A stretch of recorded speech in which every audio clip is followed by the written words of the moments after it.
O Brasil paga o pato diante da subserviência de Bolsonaro. A subserviência, assim como o comportamento de devoto de Bolsonaro e seus filhos aos Estados Unidos, e especialmente a Donald Trump, tiveram um resultado à altura. Me parece que é a lei da ação e reação. Há um ditado que diz que quem muito se abaixa, o fundo das calças aparece. Em uma tuitada, sem comunicar ao amigo presidente Bolsonaro, Trump manda um forte recado, ameaçando sem qualquer fundamento a taxação do aço e do alumínio brasileiro. Quem tem um amigo assim parece não precisar de inimigo, não é verdade?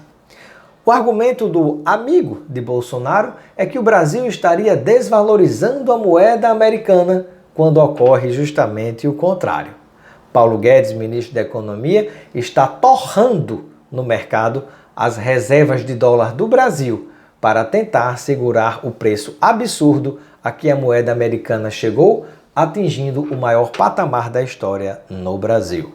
E o pior, mesmo diante da pancada na nossa economia, o presidente brasileiro permanece inerte e diz que a taxação dos nossos produtos não nos abala.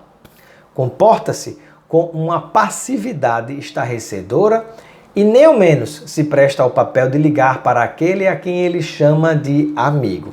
Vejam só que situação. Ora, em economia, meus amigos, em se tratando de comércio, não existe amizade. O que existe é interesse de país a país e cada um tenta proteger o seu, defendendo as melhores negociações, as melhores condições para a sua economia e para o seu povo. E mesmo diante da interpretação de alguns de que isso teria sido apenas uma jogada política de Trump que tenta a reeleição no seu país, não deixa de ser uma humilhação a quem se prestou a esse tipo de papel, a quem tanto se ofereceu e se rebaixou. Este episódio lembra, inclusive, a cena ridícula do governador do Rio de Janeiro ao se ajoelhar para o jogador do Flamengo que desprezou a sua atitude humilhante. É uma situação complicada que vivemos hoje. E esse não é o primeiro episódio. Falei aqui que o Brasil costurava uma posição de alinhamento automático com os Estados Unidos e estava arriscando a trocar uma posição estratégica de peso nos BRICS, comercialmente vantajosa para nós brasileiros, pelo rabo da gata e por um mar de expectativas na OCDE. Trump deu um canto de carroceria no Brasil e ainda colocou a Argentina em primeiro lugar. No episódio do mega leilão do pré-sal, por exemplo, as empresas americanas fugiram e quem salvou foi a própria Petrobras e uma empresa chinesa. Por fim, a nossa carne continua embargada.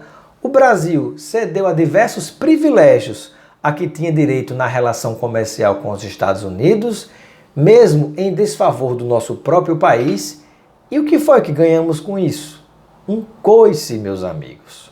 Um coice que afeta a nossa indústria brasileira, justamente no momento em que tenta se recuperar, pois o aço e o alumínio são matérias-primas importantíssimas na produção e que também impactam no nosso PIB e na balança comercial. O Brasil segue precisando de um presidente, meus amigos, altivo, que reconheça o nosso valor e que se imponha na defesa da nossa soberania e de nossas vantagens competitivas e não de um presidente com postura fraca e subserviente. Nós brasileiros merecemos e podemos muito mais.